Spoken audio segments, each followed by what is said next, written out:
Hello, मेरा नाम है अभिषेक और स्वागत करता हूं आप सभी का हमारे प्यारे से खूबसूरत से प्लेटफॉर्म पे जिसका नाम है जेआर कॉलेज। तो यार कैसे आप सभी लोग, आई होप आप लोग एकदम बढ़िया होंगे, आप लोग की पढ़ाई एकदम बढ़िया चल रही होगी। सही बात है, ठीक है। तो जैसा कि आपको पता है कि इस चैनल के ऊपर हम लोग ने हमारा बैच शुरू किया हुआ था हमारे 11th और 12th स्टैंडर्ड के बच्चों के लिए, ठीक है, जहाँ पे हम आप लोगों को सारे के सारे सब्जेक्ट्स साइंस एंड कॉमर्स के आप लोग को पढ़ा रहे हैं 11th और 12th के। सही बात है, हमारे पास बहुत ही अच्छी फैकल्टी है टीचर्स की, बहुत ही एक्सपीरियंस टीचर्स है जो आपको सारे के सारे सब्जेक्ट पढ़ा रहे हैं। अगर मैं अपनी बात करूं बच्चों, तो मैं आप लोगों को बायोलॉजी पढ़ा रहा हूं एज अ सब्जेक्ट और 12th बायोलॉजी के ऑलमोस्ट सारे लेसन कंप्लीट हो गए हैं क्योंकि ये लास्ट लेक्चर है आप लोगों का। सही है, आपके 15th लेसन का लास्ट लेक्चर है। सही है, जहां पे हम लोग बात करेंगे हमारे इन्वायरमेंटल इश्यूज के बारे में। सही है, लास्ट 3 लेक्चर्स में हमने अपने बायोडायवर्सिटी और कंजर्वेशन के ऊपर बात कर दी थी। सही बात है, मैंने आप लोगों को पढ़ाया था ना।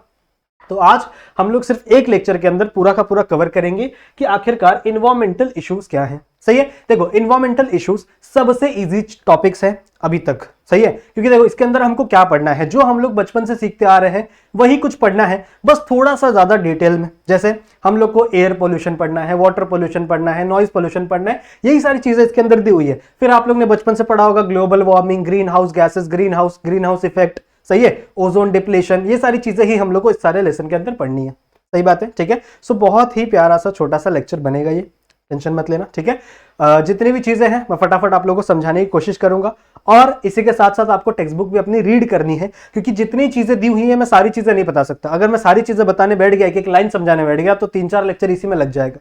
सही बात है, ठीक है। सो मैं आप लोगों को कंसेप्ट समझाऊंगा, क्या होती हैं चीजें, वो सारी चीजें मैं आपको बताऊंगा, ठीक है। आप लोग मेरे साथ साथ टेक्स्ट बुक भी रीड करेंगे तभी आपको सारी चीजें समझ में आएंगी। समझ में आई बात, ठीक है, क्लियर है। तो चलो चालू करते हैं बच्चों लेक्चर से। लेक्चर स्टार्ट करने से पहले एक बात आप लोगों को बता दूं कि आप लोग हमारे इस एप्लीकेशन को, हमारे जेआर ट्यूटोरियल्स के एप्लीकेशन को डाउनलोड जरूर से कर लेना। बहुत ही इंपॉर्टेंट एप्लीकेशन है, आप लोगों के लिए बहुत ज्यादा हेल्पफुल होगी। अभी आप लोगों का एग्जाम आने वाला है तो मैं कुछ क्वेश्चंस पेपर प्लान कर रहा हूं कि मैं वहां पे डालने वाला हूं, ठीक है, प्रैक्टिस के लिए। तो आप उसे सॉल्व करेंगे। कहां मिलेगा आपको क्वेश्चन पेपर? इस एप्लीकेशन पे, जेआर ट्यूटोरियल्स के एप्लीकेशन पे। सही है, तो इसे डाउनलोड करके अपने फोन में रजिस्टर करके रख लेंगे। जब भी कोई भी अनाउंसमेंट होगी तो मैं आपको आके बता दूंगा। कहां पे अनाउंसमेंट होगी? इंस्टाग्राम पे। आपको इंस्टाग्राम पे आना है या सर्च करना है, ये आईडी है मेरी आईडी बच्चों, आपको इसको फॉलो कर लेना है। यहां पे आप लोगों को सारे के सारे अनाउंसमेंट मिलेंगे, कौन सा लेक्चर कब आने वाला है। सही बात है, ठीक है। और अगर आपको कोई नोट्स दिया जाएगा, अगर आपको कोई क्वेश्चन पेपर दिया जाएगा तो भी मैं यहां पर आके बताऊंगा। तो एक बार फॉलो जरूर से कर लेना। और यदि आपको कोई डाउट होता है, जितनी बायोलॉजी की चीजें, देखो अभी एग्जाम आने वाला है तो अपने डाउट लेकर अपने मन में मत बैठना बच्चों। सही बात है, कोई भी डाउट है तो मुझे मैसेज करो, मैं आप लोगों के डाउट सॉल्व करने की कोशिश करूंगा। क्या पता उसी टॉपिक से कोई क्वेश्चन आ गया जिसमें आपको डाउट था, तब तो यार प्रॉब्लम हो सकती है ना, ठीक है। तो अपने डाउट अपने मन में मत रखो, अपने डाउट्स मुझसे पूछ लो, कोई भी डाउट है तो अपने क्लियर करवा लो ताकि आपका एग्जाम अच्छा जाए। क्लियर है, ठीक है। तो चलो चालू करते बच्चों। जैसा कि यहाँ पे लिखा हुआ है, it is the lecture number 4। इसका मतलब मैंने 3 लेक्चर पहले से बनाए हुए हैं। अगर आप लोग ने नहीं देखा है तो देखेंगे। सही बात है, अगर इसके पहले के 3 लेक्चर में से एक भी लेक्चर आपने मिस किया होगा तो सारे के सारे बच्चे पहले उन लेक्चर्स को देखेंगे, फिर इस लेक्चर के ऊपर जंप करेंगे। वैसे आप इसको भी डायरेक्टली देख सकते हो क्योंकि एक नया टॉपिक शुरू हो रहा है। सही बात है, एक अलग सा टॉपिक है। इसके पहले वाले 3 लेक्चर्स में मैंने बायोडायवर्सिटी और कंजर्वेशन की बात की थी, ठीक है। बायोडायवर्सिटी और कंजर्वेशन, जिसमें बायोडायवर्सिटी क्या होती है, कैसे कितनी लॉस हो चुकी है बायोडायवर्सिटी, कैसे बायोडायवर्सिटी को कंजर्व किया जाए, वो सारी बातें हमने इन 2 टॉपिक में की हुई है। अभी हम लोग चालू करने वाले हैं हमारा इन्वायरमेंटल इश्यूज। सही बात है, ठीक है। तो चलो स्टार्ट करते हैं बिना किसी देरी के। देखो इन्वायरमेंटल इश्यूज के अंदर हमको क्या क्या पढ़ना है। पहली बात, इन्वायरमेंटल इश्यू के अंदर हमें पता होना चाहिए क्या क्या पढ़ना है। देखो सबसे पहले हमें पढ़ना है बच्चों एयर पोल्यूशन। सबसे पहले हम लोग ये जानेंगे आखिरकार पोल्यूशन होता क्या। एयर पोल्यूशन भाड़ में गया, पहले हम लोग पढ़ेंगे what is mean by pollution. ठीक है, आप लोग बचपन से पढ़ते आ रहे हो, आप लोग देखा होगा ना, न्यूज में सुनते होंगे कि दिल्ली में इतना पोल्यूशन हो गया। अभी एक इंडेक्स आया है, एक रिपोर्ट आई है अभी कुछ दिन पहले ही, ठीक है, कि पूरे दुनिया में सबसे पॉल्यूटेड सिटी कौन सी है? दिल्ली, अपने इंडिया की, ठीक है। तो दुनिया की सबसे पॉल्यूटेड सिटी फर्स्ट नंबर पे हमारी दिल्ली है, ठीक है, जो कि गर्व करने की बात बिल्कुल भी नहीं है। सेकंड नंबर पे ढाका है। ढाका आई गेस बांग्लादेश में आता है, ठीक है, ढाका बांग्लादेश की राजधानी है, समझ लो। तो सबसे ज्यादा पॉल्यूटेड सिटी हमारी दिल्ली है। तो पॉल्यूशन क्या होता है पहले हम लोग ये समझेंगे, पॉल्यूशन क्या होता है, साथ ही साथ पॉल्यूटेंट क्या होता है, दोनों की डेफिनेशन पढ़ेंगे। सही है, और उसके बाद हम लोग चालू करेंगे हमारा एयर पॉल्यूशन। सही है, एयर पॉल्यूशन क्या होता है, कैसे एयर पॉल्यूशन को रोका जाए। 3 मशीन के बारे में आप लोगों को पढ़ाऊंगा जिसमें मैं बताऊंगा कि कैसे एयर पॉल्यूशन को हम लोग कुछ हद तक कंट्रोल कर सकते हैं। देखो 100% कोई भी चीज एफिशिएंट नहीं होती है, ठीक है। आप लोगों ने फिजिक्स में भी पढ़ा होगा, फिजिक्स में अगर आप लोगों ने थर्मोडायनेमिक्स पढ़ा होगा, नाम सुना है ना, ऐसा तो नहीं है ना कि थर्मोडायनेमिक्स का नाम पहली बार सुन रहे हो, सही है, नाम सुना होगा। तो वहां पे बच्चों एक सेकंड लॉ था थर्मोडायनेमिक्स का, वो कहता है कि इस दुनिया में जितनी भी मशीन है, कोई भी चीज है, वो कभी भी 100% एफिशिएंट नहीं होती। अगर आप एक एनर्जी को दूसरे एनर्जी में कन्वर्ट करोगे तो कभी भी वो 100% एफिशिएंसी से कन्वर्जन रेट नहीं होगा, वहां पे कुछ एनर्जी लॉस जरूर से होगी। इसी तरीके से बच्चों देयर आर सम मशीन्स, ठीक है, जिससे हम लोग अपने एयर पोल्यूशन को कंट्रोल कर सकते हैं, बट नॉट 100%, 99% कर लेंगे हम लोग, बट 100% कन्वर्जन रेट नहीं है। समझ में आ रही बात, ठीक है। सो एयर पोल्यूशन पढ़ेंगे, एयर पोल्यूशन के अंदर ही नॉइज पोल्यूशन आता है बच्चों, एयर पोल्यूशन के अंदर ही एक दूसरा टॉपिक आता है नॉइज पोल्यूशन।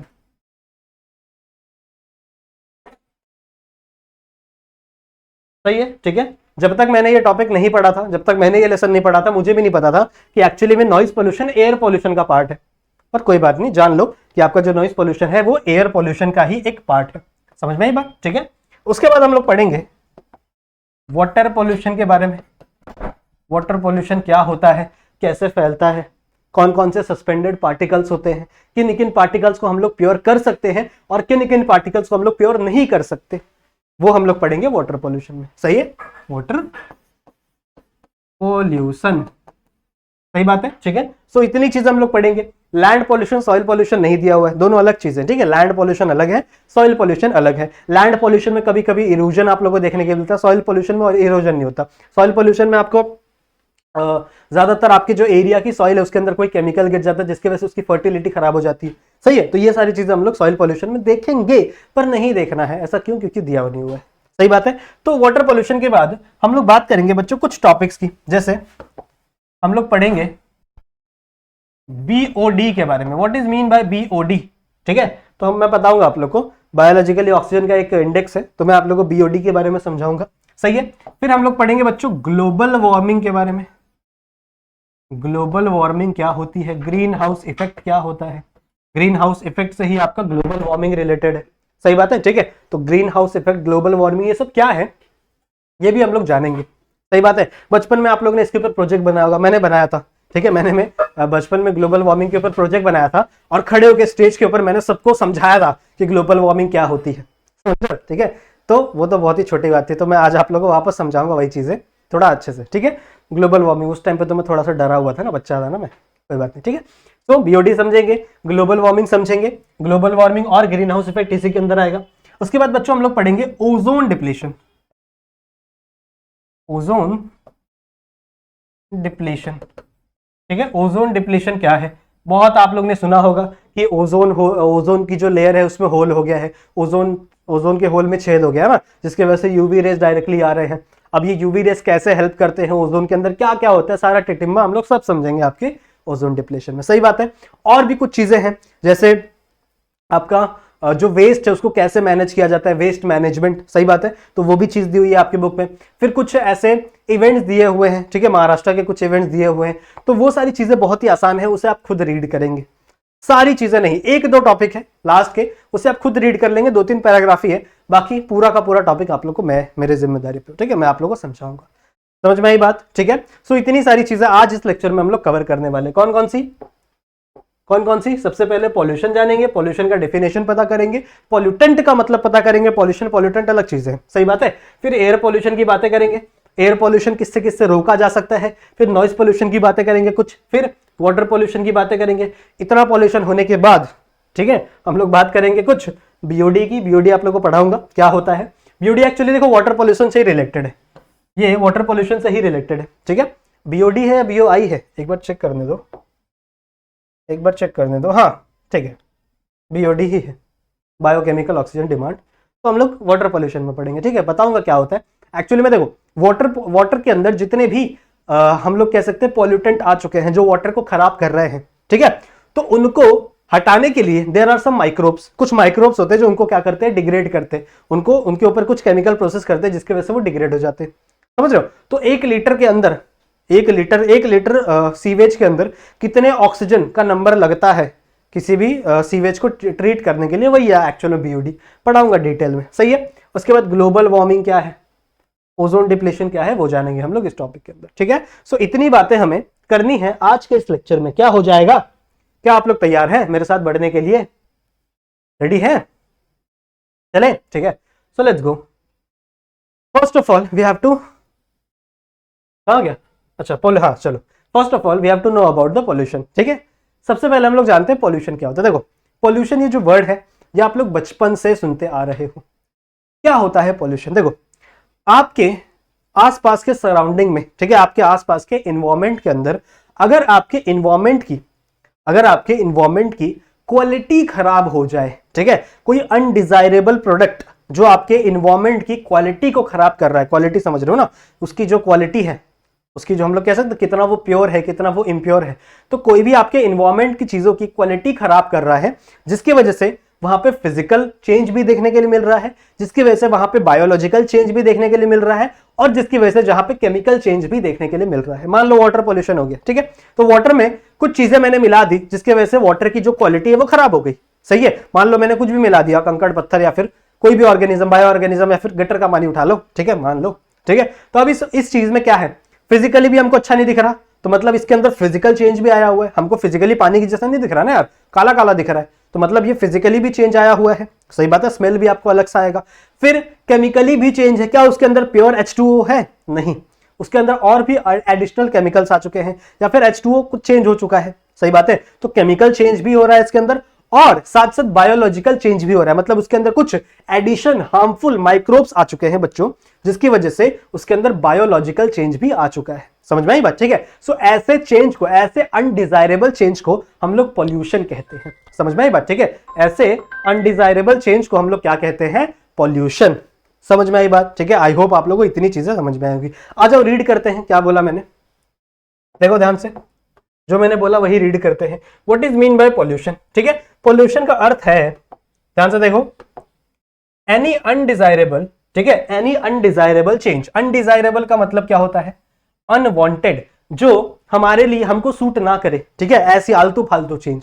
समझ रहे हो? Any undesirable change in physical, chemical and biological character. समझ रहे हो? ठीक है, क्या बोला मैंने? सेम चीज जो मैंने आप लोगों को बताई वही चीज यहां पे लिखी हुई है। एनी अनडिजायरेबल चेंज, कोई भी undesirable change in physical, chemical और बायोलॉजिकल, जो मैंने अभी आप लोगों को बताया था, कैरेक्टरिस्टिक्स, ठीक है, characteristics of air, land, water and soil. समझ रहे हो? ठीक है, किसी का भी एग्जांपल ले लो, मान लो वाटर का एग्जांपल लिया, तो वाटर के अंदर कोई भी चेंज आ रहा है जिसकी वजह से उसका फिजिकल अपीयरेंस भी खराब हो रहा है। सही है, फिजिकली आपको, मान लो ये जो नॉर्मल पानी है, ये वाला पानी, और जो आपको गटर का पानी है, वो फिजिकली सेम दिखता है क्या? सेम कलर होता है, सेम ऑर्डर होता है क्या? नहीं, डिफरेंट होता है। सही है, तो इसका फिजिकल एस्पेक्ट भी सेम हो रहा है, केमिकल एस्पेक्ट भी सेम हो रहा है, उसके अंदर कुछ दूसरे केमिकल, एडिशनल केमिकल्स आ चुके हैं, खराब केमिकल्स आ चुके हैं। साथ ही साथ बायोलॉजिकल एस्पेक्ट भी चेंज हो रहा है, उसके अंदर कुछ माइक्रोब्स भी आ चुके होंगे, हार्मफुल माइक्रोब्स आ चुके होंगे, जो आपके लिए खतरनाक है। अगर आप उसे कंज्यूम कर लेते हो, करना तो बिल्कुल भी नहीं बच्चों, पर अगर आप गलती से भी कंज्यूम कर लेते हो तो आपकी बॉडी के लिए खराब होगा। क्यों? क्योंकि उसके अंदर बायोलॉजिकल कुछ कैरेक्टर भी चेंज हो चुके हैं। सही बात है, किसके किसके अंदर? किसी के भी अंदर, चाहे एयर की बात करो, चाहे लैंड की बात करो, चाहे वाटर की बात करो, चाहे सॉइल की बात करो। समझ रहे हो? तो अगर एयर की क्वालिटी खराब होगी तो एयर पोल्यूशन हो जाएगा, लैंड की क्वालिटी खराब होगी तो लैंड पोल्यूशन हो जाएगा, वाटर की क्वालिटी खराब होगी तो वाटर पोल्यूशन हो जाएगा, और सॉइल की क्वालिटी खराब होगी तो बच्चों सॉइल पोल्यूशन। सही बात है, ठीक है, सॉइल पोल्यूशन में सॉइल इरोजन भी होता है, बहुत सारी चीजें होती है। समझ में आई बात? ठीक है, now what is mean by pollutant? Pollutant भी एक वर्ड है। देखो, पॉल्यूटेंट का मतलब होता है ऐसा एजेंट जो पॉल्यूशन कॉज कर रहा है। सही है, जैसे मान लो वाटर था, ठीक है, अब वाटर के अंदर मान लो, मैंने एग्जांपल ले लो कि मैंने उसके अंदर सैंड मिला दिया। Now sand is not a kind of pollution, but for an example, या फिर एक एग्जांपल ले लो, मैंने उसके अंदर ना नाइट्रोजन डाइऑक्साइड मिला दिया। ठीक है, मैंने उसके अंदर नाइट्रोजन डाइऑक्साइड मिला दिया। अब जब वाटर के अंदर मैंने नाइट्रोजन डाइऑक्साइड मिलाया तो पॉल्यूशन हो गया। तो नाइट्रोजन डाइऑक्साइड एक ऐसा एजेंट है जो वाटर के अंदर पॉल्यूशन को कॉज कर रहा है। सही बात है, बात में हो ना मेरी बात, कि नाइट्रोजन डाइऑक्साइड ऐसा एक एजेंट है जो क्या कर रहा है? पॉल्यूशन को कॉज कर रहा है। तो जो भी पॉल्यूशन कॉज करता है, जिसकी वजह से पॉल्यूशन होता है, उसे हम लोग पॉल्यूटेंट कहते हैं। सही बात है, यहां पे देखो वही लिखा हुआ है, what is mean by pollutant? Pollutant का मतलब क्या है? एजेंट। ठीक है, एजेंट मतलब क्या? जो कोई भी कॉज करता है। ठीक है, agent that bring about such undesirable change. जो अनडिजायरेबल चेंज की बात कर रहे थे हम लोग, अगर वो अनडिजायरेबल चेंज, जो अनडिजायरेबल चेंज है, जो एजेंट करेगा, उसे हम लोग क्या कहेंगे, it is a pollutant. Clear है? सो एक चीज समझ में आ गई, what is mean by pollution and what is mean by pollutant. बात समझ में आई? ठीक है, पॉल्यूशन का मतलब समझ में आ गया और पॉल्यूटेंट का मतलब समझ में आ गया। सही बात है ना? पॉल्यूशन क्या है? कोई भी एक अनडिजायरेबल चेंज, मेरे साथ साथ रिपीट करो आप सभी लोग, कोई भी एक अनडिजायरेबल चेंज। सही बात है? ठीक है, किसके किसके अंदर हो सकता है? किसके किसके अंदर हो सकता है? देखो, फिजिकल चेंज भी हो सकता है वो, केमिकल चेंज भी हो सकता है वो, बायोलॉजिकल चेंज भी हो सकता है वो। सही बात है? अगर वो एयर के अंदर होगा तो एयर पॉल्यूशन, वाटर के अंदर होगा तो वाटर पॉल्यूशन, सॉइल के अंदर होगा तो सॉइल पॉल्यूशन और लैंड के अंदर होगा तो लैंड पॉल्यूशन। सही बात है? पॉल्यूशन समझ में आ गया। What is mean by pollutant? जो भी एजेंट ये पॉल्यूशन को कॉज कर रहा है, मतलब ये अनडिजायरेबल चेंज लेकर आ रहा है, ऐसे एजेंट को अपन क्या कहेंगे? पॉल्यूटेंट। बात समझ में आई? बात समझ में आई? ठीक है, सो इसे सब लोग अपनी बुक में लिखेंगे। सही है? स्क्रीनशॉट लेंगे। ले लिया? चलो, next we have to know about some acts. ठीक है, we have to learn about some acts बच्चों, जो हमारी गवर्नमेंट ने इनिशिएटिव लिए थे। अब देखो, पोल्यूशन बढ़ते जा रहा है, इंडिया में इतना पोल्यूशन है, अभी मैंने आप लोगों को दिल्ली का एग्जांपल दिया, इंडिया में इतना पोल्यूशन है, तो गवर्नमेंट को कुछ एक्ट लेने पड़ेंगे, कुछ कदम उठाने पड़ेंगे। So there are 3 acts that we have to study. सबसे पहला कौन सा है? सबसे पहले कौन सा आया था बच्चों? देखो, water preservation and control population. ठीक है, कौन सबसे पहला एक्ट क्या है? एक्ट का नाम है water preservation and control of pollution act. कब आया था ये? 1974 में, 1974 में, 1974 में ये एक्ट आया था ना। क्या नाम है? Water preservation and control of pollution. सही बात है? ठीक है, फिर now second is air prevention and control of population. देखो, कंट्रोल ऑफ पॉपुलेशन सेम है। ठीक है, अभी हम लोग किसकी बात करें? एयर। पहले हम लोग वाटर की बात किए थे, उसके बाद air prevention and control of pollution कब आया था? ये 1981 में। सही है, पर इसी एक्ट को वापस रीडिजाइन किया गया, वापस इसे अमेंड किया गया। कब? 1987 में, और इसके अंदर नॉइस पॉल्यूशन को ऐड कर दिया गया। मैंने आपको बताया था ना कि आपका जो नॉइस पॉल्यूशन है वो एयर पॉल्यूशन का ही एक पार्ट है। सही है, आपका जो नॉइस पॉल्यूशन है वो एयर पॉल्यूशन का ही एक पार्ट है। बात समझ में आ रही है? ठीक है, सो सबसे पहले एक्ट बनाया गया था एयर पॉल्यूशन में, कब? 1981 में। सही बात है? ठीक है, फिर इसी एक्ट को थोड़ा सा क्या किया गया? एनहांस किया गया, इसे बढ़ाया गया, और इसके अंदर क्या ऐड किया गया बच्चों? नॉइस पॉल्यूशन को ऐड किया गया। सही बात है? ठीक है, फिर next is the environmental protection act. कब आया था ये? 1986 में। ये तो 3 एक्ट हमें पढ़ने हैं, 3 एक्ट हमें पता होने चाहिए। सही बात है? ठीक है, जिसके द्वारा हमारी कंट्रोल, हमारी जो गवर्नमेंट बॉडीज है वो कंट्रोल करती है आपके पॉल्यूशन के ऊपर, या फिर एयर पॉल्यूशन, वाटर पॉल्यूशन और सॉइल पॉल्यूशन के ऊपर। सही बात है? ठीक है, अगर कोई भी ऐसा पॉल्यूशन फैला रहा है तो उनको इन एक्ट के आधार पे सजा सुनाई जा सकती है। अगर आप एयर पॉल्यूशन या वाटर पॉल्यूशन या कुछ भी आप फैला रहे हो, नॉइस पॉल्यूशन फैला रहे हो, तो आपके ऊपर कोई ना कोई कार्रवाई हो सकती है with the help of this acts. सही बात है? तो इन एक्ट के बारे में आपको पता होना चाहिए। ये तीनों एक्ट याद हो जाएंगे, इसे लिख लो, याद करना है, पूछ सकते हैं आप लोग से एमसीक्यू में। ठीक है, now next we have to study about air pollution. देखो, अब एयर पॉल्यूशन क्या है? एयर पॉल्यूशन क्या है? पॉल्यूशन की बात अभी हम लोग ने की है। ठीक है, पॉल्यूशन की बात अभी हम लोग ने की है कि भैया किसी भी चीज की क्वालिटी खराब हो जाए, किसी भी चीज के अंदर अनडिजायरेबल चेंज आ जाए। सही है, अभी हम लोग बात कर रहे हैं एयर की। तो अगर मान लो एयर की क्वालिटी खराब हो जाए with the help of some gases. Air पता है आप लोग को? देखो, ज्यादातर एयर में क्या है? ज्यादातर एयर में देखो तो बच्चों, ज्यादातर जो एयर है वो 78% किससे बनी है? नाइट्रोजन से। पढ़ते हो ना तुम लोग? ठीक है, 78% किससे बनी है? नाइट्रोजन से। 21% इसके अंदर क्या है? ऑक्सीजन, या फिर शॉर्ट फॉर्म में लिख देते हैं 21% क्या है इसके अंदर? ऑलमोस्ट ऑक्सीजन है। सही है, 0.3 है कि 0.03 है? 0.3 है शायद। ठीक है, 0.3% इसके अंदर क्या है? CO2 है। ठीक है, समझ में आई बात? तो ये नॉर्मल आपके एयर का कॉन्सेंट्रेशन है। अब मान लो इस नॉर्मल कॉन्सेंट्रेशन में, ठीक है, इस नॉर्मल कॉन्सेंट्रेशन में SO2 भी आ जाए और उसकी लेवल इंक्रीज हो जाए, NO2 भी आ जाए, इसका लेवल इंक्रीज हो जाए। समझ रहे हो? तो ये जो अलग अलग फैक्टर्स है, ये जो SO2 है, NO2 है, जो अलग अलग फैक्टर्स है, ये क्या करेंगे? आपके एयर की क्वालिटी खराब करेंगी, आपके एयर के अंदर अनडिजायरेबल चेंज लेकर आएंगे। समझ रहे हो? किसकी क्वालिटी बढ़ रही है, किसकी क्वांटिटी बढ़ रही है? SO2 और NO2 की। समझ लो, सल्फर डाइऑक्साइड और नाइट्रोजन डाइऑक्साइड, ये दोनों क्या है? आपके एयर में पॉल्यूशन कॉज कर सकते हैं। अब देखो, और भी कुछ चीजें होती हैं, जैसे पार्टिकुलेट पार्टिकल। एक वर्ड है बच्चों, एक वर्ड है यहीं पे, पार्टिकुलेट पार्टिकल।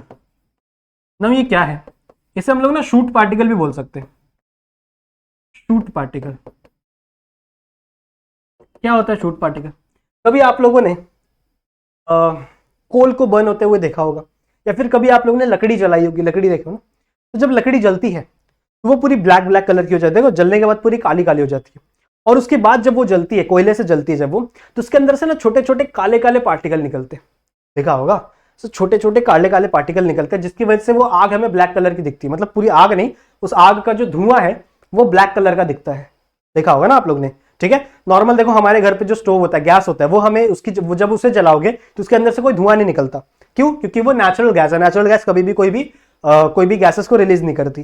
पर अगर आप वुड को जलाओगे, कार्बन वाली चीजों को जलाओगे, कोल को जलाओगे, तो उसके अंदर से ब्लैक ब्लैक कलर के छोटे छोटे एकदम माइन्यूट माइन्यूट पार्टिकल निकलते हैं, सही बात है। अब ये पार्टिकल बहुत छोटे छोटे हो सकते हैं बच्चों, ठीक है, लेकिन सबसे ज्यादा जो खतरनाक पार्टिकल होते हैं उनकी साइज होती है बच्चों लेस देन 2.5 माइक्रोमीटर। इतने? Less than 2.5 micrometre. अगर आपके शूट पार्टिकल की साइज लेस देन 2.5 माइक्रोमीटर है, इतने छोटे साइज में है, सही बात है, बहुत ही, माइक्रोमीटर समझ लो एकदम माइक्रो ऑर्गेनिज्म जितना छोटा सा, तो उस शूट पार्टिकल को आप जल्दी प्योर नहीं कर पाओगे।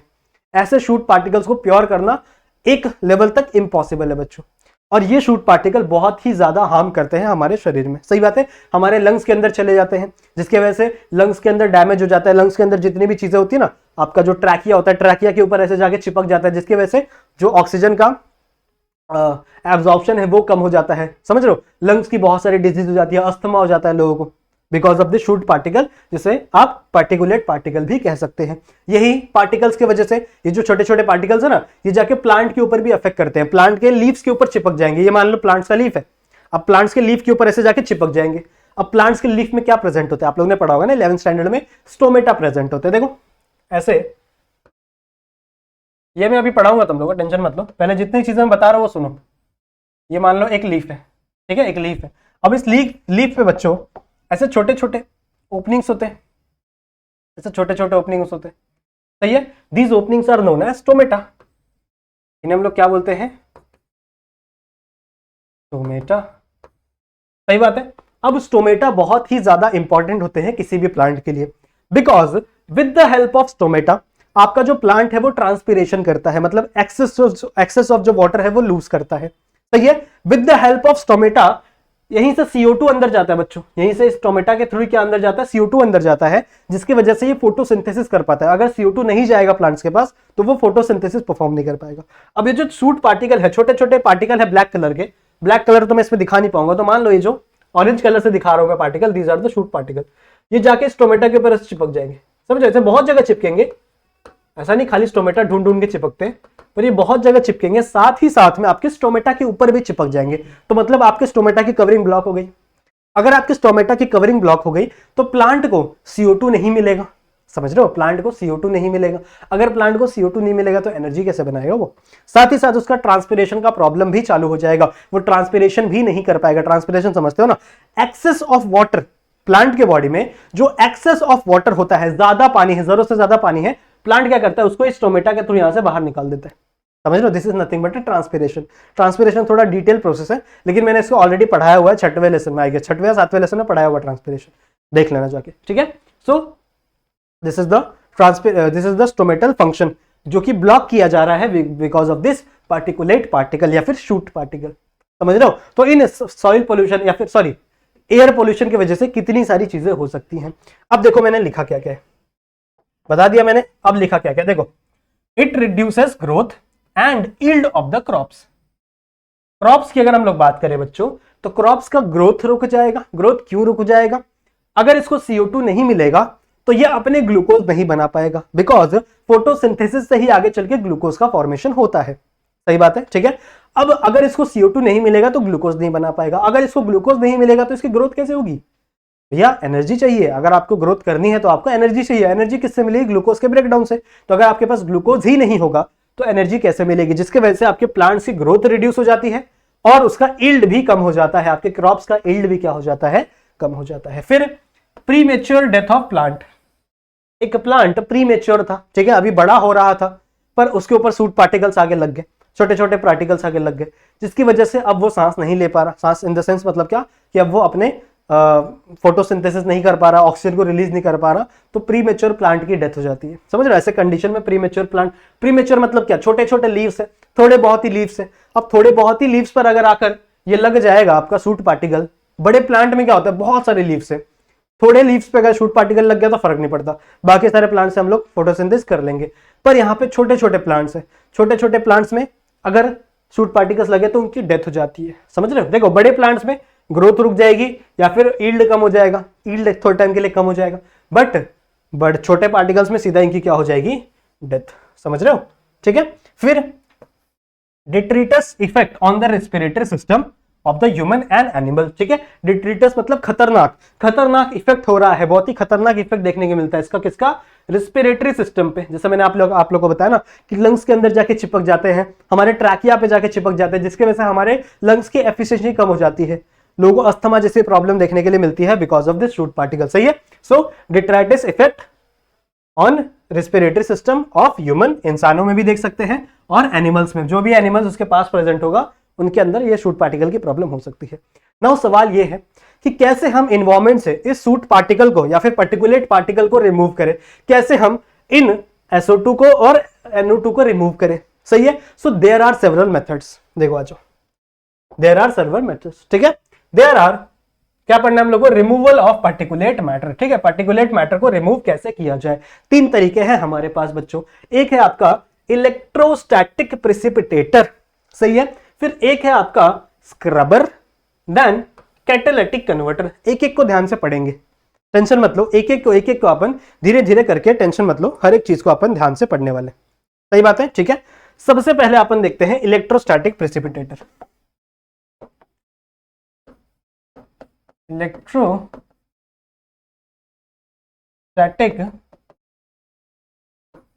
प्रेसिपिटेटर,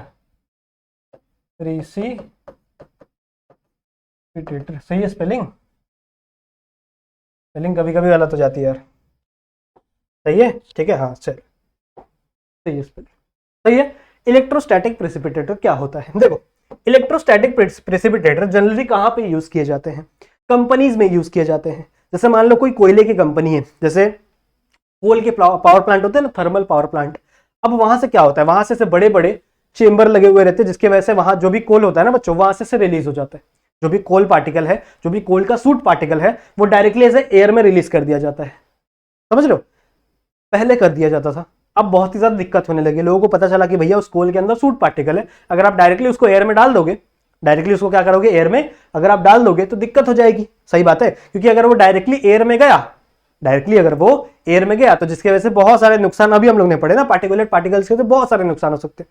तो इसको भैया चेंबर्स के अंदर लगाया जाए, चिमनीज के अंदर लगा देते हैं, चेंबर्स के अंदर। चिमनी पता है ना, ऐसे बड़ी सी, किसी भी कंपनी में से बड़ी सी चिमनी होती है जहां से कोई भी धुआं यहां से निकलता है, समझ रहे हो? ठीक है, तो मान लो देयर इज अ चिमनी, ये मैं चिमनी का एग्जांपल दे रहा हूं, ये एक चिमनी है, सही है, फॉर एन एग्जांपल ये एक चिमनी है जो मैंने लेटरल व्यू देख रहे हैं हम लोग, ऐसे घुमा के इसको देख रहे हैं। नाउ यहाँ पे कुछ ऐसे गैस के पार्टिकल्स आ रहे हैं, ठीक है, कुछ ऐसे गैस के पार्टिकल्स आ रहे हैं, these are the particulate particle, these are the particulate particle. Now एक बात आप लोगों को बताऊं मैं, जो पार्टिकुलेट पार्टिकल होते हैं बच्चों, वो जनरली न्यूट्रल होते हैं, जो जनरली क्या होते हैं, न्यूट्रल होते हैं। सही बात है, देखो नाम में इलेक्ट्रोस्टैटिक आया हुआ है तो मतलब कहीं ना कहीं हम लोग इलेक्ट्रिसिटी से इसको रिलेट करने वाले। सही है, ध्यान से सुनो मैं क्या बोल रहा हूं, तभी आप लोगों को समझ में आएगा। ध्यान से सुनो, जो भी ये सूट पार्टिकल आ रहे हैं, ये आपके खराब वाले पार्टिकल है, अगर ये डायरेक्टली एयर में निकल गए, मान लो ये आपका एयर है, आपका इन्वायरमेंट है, तो अगर ये डायरेक्टली एयर के अंदर निकल गए तो बहुत ज्यादा दिक्कत कॉज कर सकते हैं आपके इन्वायरमेंट को। सही बात है, and generally they are neutral. सही है, न्यूट्रल की स्पेलिंग भी गलत है, जनरली दे आर,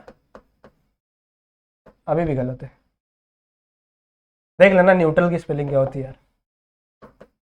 ठीक है, generally they are neutral. Neutral मतलब क्या, जिनके पास कोई भी चार्ज नहीं होता, जिनके पास कोई भी चार्ज बच्चों एक्चुअल में देखने के लिए नहीं मिलता है। समझ में आ रही है बात? ठीक है, अब यहां पे बच्चों, हाँ ठीक है, अब देखो ध्यान से, यहां पे ऐसे कुछ बड़े बड़े से प्लेट्स लगे हुए रहते हैं, ध्यान से देखो, यहां पे ऐसे कुछ बड़े बड़े वायर कह लो, वायर, ऐसे कुछ बड़े बड़े वायर्स लगे हुए रहते हैं, ठीक है। और इस वायर के अंदर थाउजेंड्स वोल्ट ऑफ इलेक्ट्रिसिटी दौड़ती है।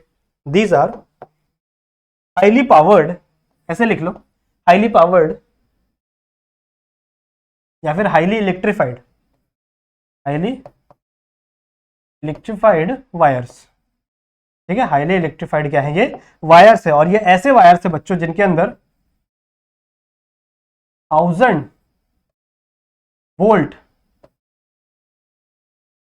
वोल्ट इलेक्ट्रिक करंट है, समझ रहे हो, इलेक्ट्रिक करंट है, समझ में नहीं बात, ठीक है।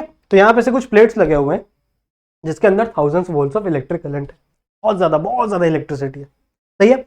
अब होगा क्या, जैसे ही इनके अंदर से इलेक्ट्रिसिटी पास होगी बच्चों, ये से वाइब्रेट होने लगेंगे, क्या होने लगेंगे, ये वाइब्रेट होने लगेंगे, सही बात है। आप लोगों ने देखा होगा अपने आसपास कि किसी भी छोटे से पार्टिकल के अंदर से बहुत ज्यादा इलेक्ट्रिसिटी जा रही हो तो उसके अंदर से आवाज आती है, सुना, ऐसे गुन, ऐसे कुछ आवाज आती है। ऐसा क्यों होता है, बिकॉज इसके अंदर से बच्चों कुछ इलेक्ट्रॉन्स, इसके अंदर से, ध्यान से सुनो, इसके अंदर से ऐसे इलेक्ट्रॉन्स यहां से जंप करते हैं, ऐसे इलेक्ट्रॉन्स यहां से क्या होते हैं बच्चों, जंप करते हैं, समझ रहे हो। यहां से इलेक्ट्रॉन्स क्या होते हैं, ऐसे फटाफट इसके बाहर जंप करते हैं और ये एक दूसरे से बच्चों कोलाइड करने लगते हैं, ठीक है, एक दूसरे से क्या करने लगते हैं, कोलाइड करने लगते हैं, जिसकी वजह से आपको वो आवाज सुनाई देती है, सही बात है, ठीक है। नाउ ये जो जंपिंग ऑफ इलेक्ट्रॉन है, यहाँ पे एक ऐसा सरफेस एरिया बन गया, यहाँ पे एक एरिया बन गया जहां पे इलेक्ट्रॉन का क्लाउड बन गया, सही है, इलेक्ट्रॉन्स का क्लाउड बन गया ना इस एरिया में। इस क्लाउड को हम लोग कहते हैं corona of electron, what we say, corona of electron, ठीक है। आई नो तुम लोगों को कोरोना नाम सुन के थोड़ा सा डर लग रहा है, डर लगना भी चाहिए, ठीक है, 2-3 साल खराब कर दिया हमने, पर इस कोरोना की वो उस कोरोना की बात नहीं हो रही है, हम बात कर रहे हैं आपके इस इलेक्ट्रॉन की। ये जो इलेक्ट्रॉन यहाँ पे ऐसे बड़ा सा एक एरिया फॉर्म कर देता है, इसे हम लोग कोरोना ऑफ इलेक्ट्रॉन बोलते हैं, इस पूरे एरिया को कोरोना ऑफ इलेक्ट्रॉन बोलते हैं, सही बात है। तो मान लो यहां से भी ऐसे इलेक्ट्रॉन जा रहे हैं, यहां से भी इलेक्ट्रॉन जा रहे हैं, सही बात है। नाउ वी नो दैट कि electrons are negatively charge species, ठीक है, इलेक्ट्रॉन्स जो होते हैं वो नेगेटिवली चार्ज स्पीशीज होते हैं, बात समझ में आई, ठीक है। तो होगा क्या, जैसे ही ये जो पार्टिकल्स है, ये जो पार्टिकल्स है बच्चों, जैसे ही इसके बीच से पास होंगे, जैसे ही इसके बीच से पास होंगे, ठीक है, तो इन पार्टिकल्स के ऊपर इलेक्ट्रॉन लग जाता है। मान लो ये वाला पार्टिकल है, ऐसे बहुत सारे पार्टिकल है यहाँ पे, यही वाले पार्टिकल, इन पार्टिकल्स के ऊपर क्या लग जाता है बच्चों, इलेक्ट्रॉन लग जाता है। यहाँ पे एक एक, सबके ऊपर एक एक क्या लग गया, इलेक्ट्रॉन लग गया, समझ रहे हो, सबके ऊपर क्या लग गया, एक एक इलेक्ट्रॉन लग गया, सही है, सबके ऊपर क्या लग गया बच्चों, एक एक इलेक्ट्रॉन लग गया। तो अभी तक ये जो पार्टिकल्स थे ये न्यूट्रल थे, अभी तक ये जो पार्टिकल्स थे बच्चों क्या थे, ये न्यूट्रल थे, पर अब क्या हो गया है, अब ये जो पार्टिकल्स है बच्चों, they are negatively charge particles. Now these particles, ये जो पार्टिकल्स है ना, these are negatively charged particle, ठीक है। अब ये जो पार्टिकल है बच्चों, ये नेगेटिवली चार्ज पार्टिकल्स हो गए हैं, क्यों, बिकॉज यहां पे कुछ वायर्स लगी हुई थी, इन वायर्स के अंदर से बहुत ही high voltage of electricity pass हो रहा था, जिसके वजह से यहां पे जो इलेक्ट्रॉन्स थे वो जंप कर रहे थे, हायर एटॉमिक स्टेट में वो क्या कर रहे थे, जंप कर रहे थे। जैसे ही ये जो छोटे छोटे आपके पार्टिकुलेट पार्टिकल्स यहां से पास हुए, ठीक है, जैसे ये पार्टिकुलेट पार्टिकल यहां से पास हुए, पहले तो ये पार्टिकुलेट पार्टिकल क्या थे, न्यूट्रल थे, पर जैसे ही ये इस वायर के पास से पास हुए, ये इलेक्ट्रॉन जाके चिपक गया इन पार्टिकल्स के ऊपर, सही है, ये जो इलेक्ट्रॉन है ये कहां चिपक गया, पार्टिकल्स के ऊपर चिपक गया, जिसकी वजह से अब ये जो पार्टिकुलर पार्टिकल है ये क्या हो गए हैं, नेगेटिवली चार्ज स्पीशीज, ठीक है, ये क्या हो गया है, नेगेटिवली चार्ज पार्टिकल हो गए। नाउ इसके बाद यहां पे बच्चों एक प्लेट रखी हुई है, यहां पे ऐसी एक बड़ी सी प्लेट रखी हुई है, these are known as collecting plate, इनको हम कहते हैं कलेक्टिंग प्लेट, सही बात है, ठीक है। कलेक्टिंग प्लेट बच्चों न्यूट्रल होती है, कलेक्टिंग प्लेट क्या होती है, न्यूट्रल इन नेचर। अब मेरा बहुत मन कर रहा था कि मैं इसे पॉजिटिव कह दूं, क्योंकि पॉजिटिव नेगेटिव एक दूसरे से अट्रैक्ट होते हैं ना, पर दे आर नॉट पॉजिटिव, नहीं होते बच्चों, ये क्या होते हैं, नेगेटिव, न्यूट्रल होते हैं। आपके बुक में ऐसा दिया हुआ है न्यूट्रल, तो मैं न्यूट्रल बता रहा हूँ, सही बात है, पर मेरा बहुत ही मन कर रहा था कि मैं इसको पॉजिटिव बोल दूं। ऐसा क्यों, क्योंकि एक्चुअल में आगे क्या होने वाला है, देखो, एक्चुअल में ये जो पार्टिकल्स है, जो नेगेटिव पार्टिकल जब इस कलेक्टिंग प्लेट के पास से गुजरेंगे, ठीक है।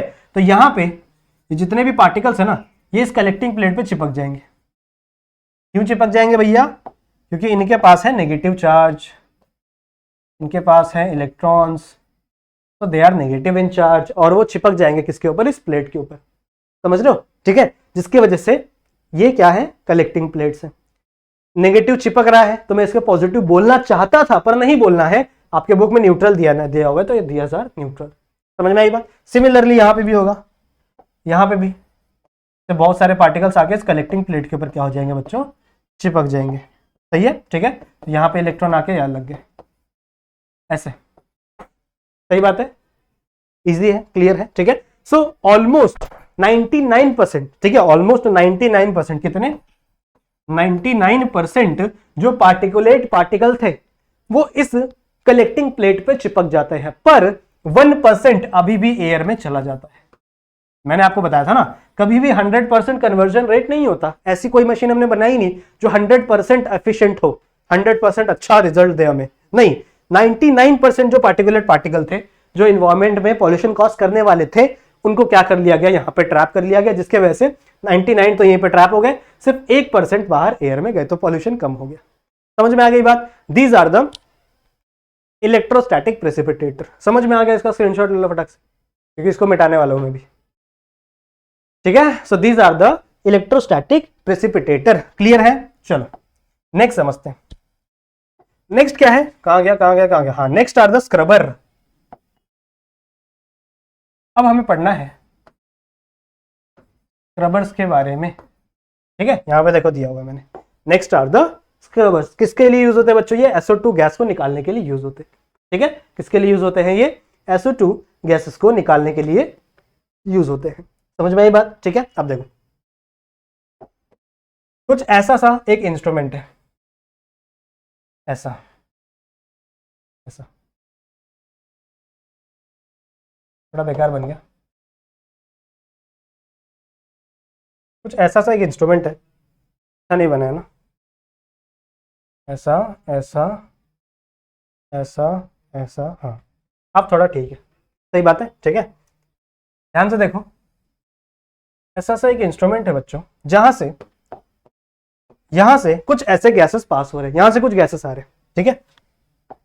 गैसेस कौन से कलर से बना है? चलो अपन इसको बना रहे हैं येलो कलर से। मान लो यहां से कुछ गैसेस आ रहे हैं, और इन गैसेस के अंदर ये जो एयर है, ये जो गैसेस हैं, suppose these are some gases containing, क्या कंटेन करते हैं ये?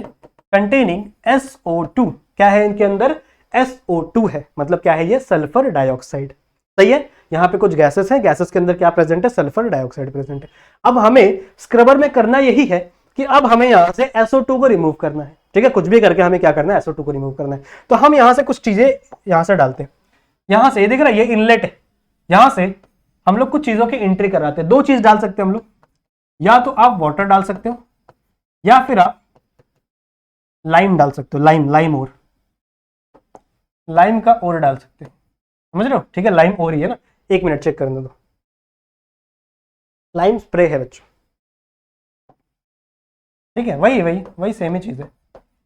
यहां पे आप या तो वाटर डाल सकते हो या फिर लाइम का स्प्रे डाल सकते हो। लाइम पता है ना आप लोगों को, कैल्शियम ऑक्साइड, CaO, ठीक है, कैल्शियम ऑक्साइड, सही बात है, ठीक है। तो आप यहां से क्या डालोगे? लाइम ऑक्साइड डाल दोगे, सही बात है, ठीक है। साथ ही साथ इसमें कुछ ना जो पार्टिकुलेट पार्टिकल है वो भी रिमूव हो जाते हैं बिकॉज ऑफ दिस वाटर, सही बात है। तो यहां पे कुछ ऐसे आपके पार्टिकुलेट पार्टिकल जमा हो जाते हैं, यहाँ पे आपके कुछ पार्टिकुलेट पार्टिकल ऐसे जमा हो जाते हैं। समझ में आ रही बात? ठीक है। अब होता क्या है देखो, पहले आपका ये जो आपका ये CaO है, ठीक है, आपका ये जो CaO है, सबसे पहले ये रिएक्ट करता है वाटर के साथ, सही है। सबसे पहले किससे रिएक्ट करता है? वाटर के साथ। दिस इज फर्स्ट रिएक्शन, ठीक है। सबसे पहले किससे रिएक्ट करेगा? ये वाटर के साथ। और यहाँ पे क्या बनाएगा? यहाँ पे इन्हें बनाएगा CaOH ट्वाइस, ठीक है। इसे हम लोग क्या बोलते हैं? Calcium hydroxide. I guess this is the calcium hydroxide, ठीक है। कैसे बना? CaO और वाटर के मिलने से, मतलब आपका लाइव स्प्रे और वाटर के मिलने से ये बन गया, सही है। अब जैसे यहाँ पे क्या आ गया? SO2। कहां प्रेजेंट है SO2? इस वाले एयर में प्रेजेंट है, ठीक है। This air containing SO2। तो जैसे ही SO2 से रिएक्ट करेगा, यहां पे क्या बन जाएगा? CaSO4, 4। ठीक है, यहाँ पे ये रिएक्शन होती है। आई गेस ये रिएक्शन होती होगी, आपके बुक में तो नहीं दिया हुआ है, पर अकॉर्डिंग टू मी यही रिएक्शन होती होगी। यहाँ पे CaSO4 बन जाएगा। CaSO4 यहाँ पे सस्पेंड हो जाएगा, यहाँ पे समझ रहे हो, और बाकी की जो एयर है, बाकी की जो नॉर्मल एयर है बच्चों, वो यहां से ऐसे बाहर निकल जाएगी। समझ रहे हो? ठीक है, सो ये जो एयर है, दिस एयर या फिर this gas, these are the gases without SO2। समझ रहे हो? क्योंकि SO2 को हम लोग ने क्या कर लिया, रिमूव कर लिया with the help of this scrubbers. Clear है? समझ में आ गया? स्क्रबर समझ में आ गया क्या होता है? खींच लो, स्क्रीनशॉट ले लो।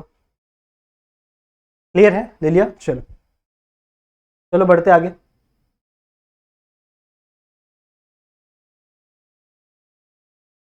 बढ़े? मिटा दें? चलो नेक्स्ट क्या है? Next is the catalytic converter. Let's discuss about catalytic converter. देखो यही सब थोड़ा सा हार्ड है, कन्वर्टर। ठीक है, इस टॉपिक में सिर्फ यही थोड़ी चीजें थोड़ी सी हार्ड है। ठीक है, बाकी कोई भी चीज हार्ड नहीं है, टेंशन मत लो। सही बात है, बाकी कोई भी चीज हार्ड नहीं है, दिक्कत नहीं है, बस यही एक दो टॉपिक थोड़े से हार्ड है। इसके बाद सब एकदम इजी इजी इजी इजी हो, टेंशन मतलब। ठीक है, ध्यान से सुनो, क्या बोलने की कोशिश कर रहा हूं मैं। कैटालिटिक कन्वर्टर कहां पे यूज किया जाता है? ऑटोमोबाइल्स में। ऑटोमोबाइल क्या होती है? ऐसा मोबाइल जो ऑटोमेटिकली चलता है? नहीं, ऑटोमोबाइल्स बच्चों व्हीकल, जैसे बाइक होती है आपकी, कार होते हैं, बड़े बड़े जो भी व्हीकल हो गए, उन सब के अंदर बच्चों कैटालिटिक कन्वर्टर यूज किया जाता है। अब ऐसा क्यों? देखो, जितने भी व्हीकल हैं, मोस्ट ऑफ द जितने भी व्हीकल हैं, उनके अंदर पेट्रोल डीजल लगता है। ठीक है, आज तो इलेक्ट्रिक गाड़ियां बहुत सारी आ गई हैं, मुझे पता है, पर देयर आर ज्यादातर इंडिया में जितने भी व्हीकल हैं उनके अंदर पेट्रोल या डीजल लगता है। अब कभी कभी ऐसा होता है कि पेट्रोल या डीजल या तो कभी कभी अनबर्न हो जाता है, मतलब अच्छे से बर्न नहीं होता, समझ रहे हो, अनबर्न हाइड्रोकार्बन वहां पे बच जाता है, या फिर कभी कभी ऐसा होता है बच्चों कि उसके अंदर NO2 प्रेजेंट होता है। NO2 मतलब क्या? Nitrogen dioxide. तो जितने भी हार्मफुल गैसेस हैं, ठीक है, उनको यूजलेस हार्मलेस गैसेस पे कन्वर्ट करना हमारा काम है with the help of this catalytic converter. तो जितने भी गैसेस हैं, ज्यादातर ये क्या करता है, उन्हें CO2 में कन्वर्ट करवाता है। देखो CO2 मैं मानता हूं खराब गैस है, ठीक है, ग्रीन हाउस गैस है, ग्रीन हाउस गैस कंसिडर किया जाता है ना CO2 को, पर इट इज हार्मलेस। अगर आप CO2 को सूंघ भी लोगे या फिर आप CO2 रिच एनवायरमेंट में रहते भी हो ना, लेकिन इससे आपकी डेथ नहीं होगी। समझ रहे हो? ठीक है, CO2 हार्मलेस गैस है, समझ रहे हो। पहले इसके अंदर हार्मफुल गैसेस थी, जैसे CO, carbon monoxide. Carbon monoxide क्या होता है? Carbon monoxide is a poison. अगर आप मुझे सूंघ लोगे गलती से भी, ठीक है, गलती से भी कार्बन मोनोऑक्साइड अगर आपने सूंघ लिया, जैसा मैं बिल्कुल भी नहीं चाहता, जो कि सही है, तो क्या होता है पता है? कार्बन मोनोऑक्साइड आपके ब्लड में जाता है, और कार्बन मोनोऑक्साइड बहुत ही अच्छे से बाइंड हो जाता है आपकी हीमोग्लोबिन के पास, और हीमोग्लोबिन को कभी छोड़ता नहीं है, तो हीमोग्लोबिन की एफिशिएंसी गिरा देता है, जिसकी वजह से आपकी बॉडी को ऑक्सीजन नहीं मिल पाता। समझ लो, इसीलिए ऐसा कहते हैं कि जब भी ठंडी का टाइम होता है, देखो बहुत सारे पहाड़ पे जो लोग रहते हैं ना, बहुत ज्यादा ठंडी होती है वहां पे, तो लोग क्या करते हैं, अपने घर में ही आग जलाते हैं, हल्की से आग जलाएंगे और वहीं पे सो जाएंगे, दरवाजा बंद करके वहीं पे सो जाएंगे। ये मना किया जाता है। ऐसा क्यों? क्योंकि देखो, जब भी वहां पे आग जल रही है, ठीक है, तो जब कुछ टाइम तक वहां से CO2 निकलेगा, CO2 is a harmless gas. पर अगर मान लो आपका पूरा घर बंद है, पूरा घर पैक है, और आप सो रहे हो और वहां पे आग जल रही है, तो वहां पे ऑक्सीजन की डिफिशियंसी हो सकती है, ऑक्सीजन कम हो सकता है, क्योंकि आपका घर पूरा पैक है ना। तो जब कार्बन अच्छे से बर्न नहीं होता, अगर ऑक्सीजन की डेफिशिएंसी होगी, और कम ऑक्सीजन में जब कार्बन बर्न होता है ना, तो वहां पे कार्बन मोनोऑक्साइड बनता है। इसीलिए बहुत सारे लोग की सुना होगा ना आप लोग ने कि बंदा सोते सोते ही डेथ हो गई उसकी, समझ रहे हो, बिकॉज उसके बॉडी के अंदर कार्बन मोनोऑक्साइड घुसा और उसके वजह से उसकी डेथ हो गई। तो कैटालिटिक कन्वर्टर का काम भी कुछ ऐसा ही है। किससे बना हुआ है ये? कुछ चीजों से बच्चों, जैसे रोडियम, प्लैटिनम और पैलेडियम। समझ रहे हो? ऐसे कुछ रोडियम, प्लैटिनम, पैलेडियम, ऐसे कुछ एलिमेंट्स से आपका कैटालिटिक कन्वर्टर बना हुआ रहता है। सही बात है, ठीक है। अब सोच सकते हो, देखो प्लैटिनम कितना महंगा होता है, तो आपका ये भी महंगे ही होंगे ना, सही है। कहां लगा? व्हीकल्स में लगा रहता है। अब होता क्या, देखो मान लो यहां पे अनबर्न हाइड्रोकार्बन है, हाइड्रोकार्बन है, ठीक है, तो ये क्या करता है? अनबर्न हाइड्रोकार्बन को किस में कन्वर्ट करवाता है बच्चों? CO2 में कन्वर्ट करवाता है। अनबर्न हाइड्रोकार्बन बहुत ही ज्यादा खराब है आपके गाड़ी के लिए भी, आपके लिए भी, और वहां से अगर वो डायरेक्टली निकल गया तो सूट पार्टिकल निकल जाएंगे छोटे छोटे, तो उसको वो कन्वर्ट करता है किसके अंदर, CO2 के अंदर।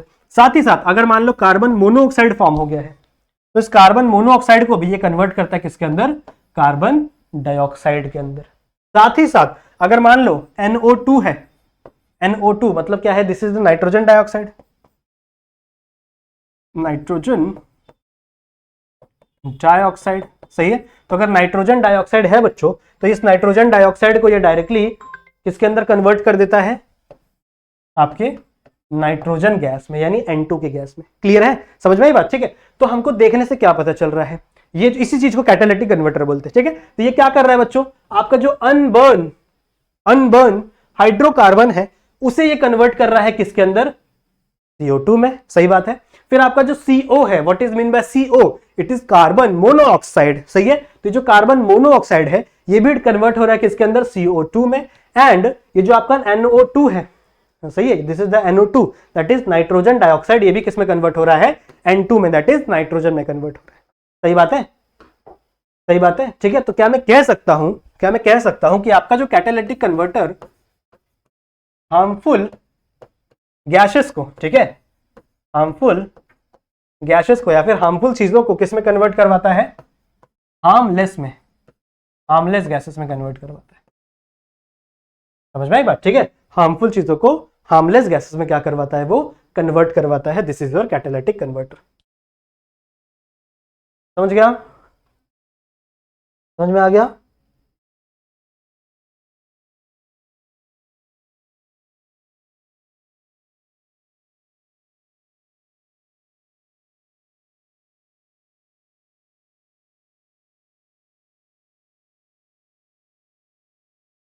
समझ में आ गया, ठीक है। देखो ये चीज मैंने यहाँ पे भी लिखी हुई है, क्या है यहाँ पे, कैटालिटिक कन्वर्टर क्या है, convert harmful gases into harmless gases.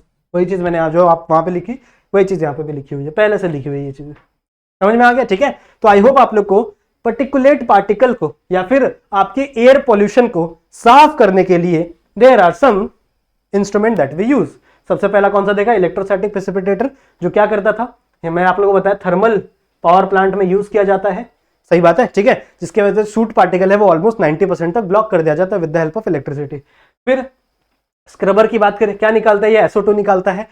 क्या यूज किया था हम लोग, लाइम का स्प्रे यूज किया था ना, और वाटर को यूज किए थे, सही है। और यहाँ पे कैटालिटिक कन्वर्टर अभी हम लोग ने देख लिया, बात समझ में आ गया। चलो let's move to noise pollution, ठीक है। नॉइस पोल्यूशन देखो सिंपल है, देखो बहुत ज्यादा अगर आवाज हो रही है तो इसकी वजह से आपके ईयर ड्रम फट सकते हैं, बताया ना मैंने, ट्रम्पेटम होता है यहाँ पे आपके ईयर के अंदर, मिडल ईयर के अंदर होता है, तो उसके अंदर प्रॉब्लम आ सकती है, सही बात है, ठीक है। और सुनो, आप लोग जो दिन भर बैठ के ईयरफोन यूज करते हो, एयरपॉड यूज करते हो, हेडफोन यूज करते हो, ठीक है। अब आप लोग बोलोगे कि सर उसके अंदर तो बड़ी कम आवाज होती है, लो डेसिबल होता है। डेसिबल आप लोगों को पता है ना, नॉइस को मापने की जो यूनिट है उसे डेसिबल बोलते हैं। जैसे हम लोग वेट को केजी में नापते हैं ना, वैसे वो अपना नॉइस को हम लोग डेसिबल में नापते हैं। तो अगर आप लो डेसिबल भी सुन रहे हो पर क्रॉनिकली सुन रहे हो, क्रॉनिकली मतलब क्या, लॉन्ग टाइम के लिए सुन रहे हो, इससे भी आपके हियरिंग लॉस होने के चांसेस हैं। वही सब मैंने लिखा है यहाँ पे, देखो, loud sound cause physiological and psychological disorder in human, ठीक है। फिजियोलॉजिकल मतलब क्या, फिजिकली डैमेज हो सकता है, मतलब आपका कान डैमेज हो सकता है, फिजिकली डैमेज हो सकता है। साथ ही साथ बच्चों साइकोलॉजिकल डैमेज मतलब आपके ब्रेन में भी डैमेज हो सकता है, मतलब क्या है, आपका मेंटल कंडीशन भी आ सकता है with the help of this, with the help नहीं, because of this noise pollution, सही है। तो पहला पॉइंट क्या है, समझ में आ गया, loud sound cause physiological and psychological disorder in human. फिर देखो दूसरा क्या है, अब ब्रीफ एक्सपोजर, ठीक है, ब्रीफ मतलब बहुत ज्यादा एक्सपोजर टू 150 डेसिबल, कितना, 150 डेसिबल से अगर आप बहुत ही ज्यादा, मतलब बहुत ही ज्यादा टाइम के लिए या फिर थोड़े ज्यादा टाइम के लिए अगर आप एक्सपोजर में आ जाते हो, तो जिसकी वजह से that may damage ear drum, tympanum बोलते हैं ट्रैम्फेनम ईयर ड्रम को यहाँ पे, सही है। तो it can cause damage in the tympanum. Also even chronic exposure, chronic मतलब समझ रहे हो, क्रॉनिक मतलब लंबे टाइम के लिए, लंबे टाइम के लिए अगर आप एक्सपोजर में दोगे लो साउंड, जैसे आप लोग ईयरफोन लगाते हो, ईयरबड लगाते हो, ठीक है, तो लो साउंड भी अगर आप क्रॉनिकली सुन रहे हो, बहुत ज्यादा टाइम तक सुन रहे हो, this can also cause hearing loss, समझ रहे हो, जिससे भी हियरिंग लॉस, सुनने में तकलीफें हो सकती है। तो ज्यादा हेडफोन ईयरफोन मत यूज किया करो, समझ रहे हो। और आप लोगों ने देखा होगा ना कि अगर आप ज्यादा हेडफोन या ज्यादा टाइम तक हेडफोन यूज करते हो तो आपका सर दुखने लगता है। That is nothing but psychological damage. Clear है। नेक्स्ट चले वाटर पोल्यूशन में। वाटर पोल्यूशन की बात करते हैं बच्चों। नॉइस पोल्यूशन रोका कैसे जा सकता है? एक्ट मैंने आपको बताया, नॉइस पोल्यूशन का एक्ट है, एयर पोल्यूशन में ही डाल दिया गया था, ठीक है। और भी बहुत सारे तरीके हैं नॉइस पोल्यूशन को रोकने के। देखो, पहली बात तो लोगों में अवेयरनेस होनी चाहिए, ठीक है। ज्यादा ये चीजों को आप यूज ना करें तो अच्छा है, सही बात है। वाटर पोल्यूशन पे आता है। देखो, वाटर पोल्यूशन का एक बेस्ट एग्जांपल है सीवेज। सीवेज क्या होता है?